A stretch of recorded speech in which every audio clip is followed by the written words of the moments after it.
তাহলে আরও একটি ঐতিহ্যের ইতি টানা হলো। হবেই তো, এটাই তো স্বাভাবিক।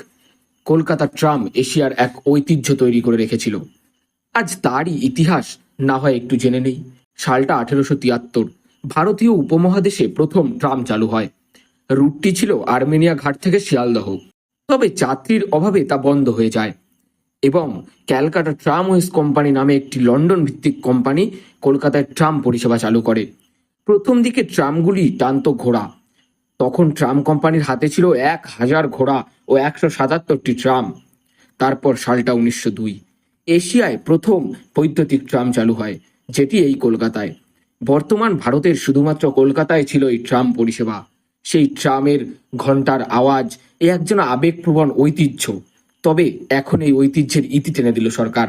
আমরা বড্ড আজব জাতি। আমরা না ঐতিহ্য বাঁচাতে পারি, না ভবিষ্যৎ প্রজন্ম।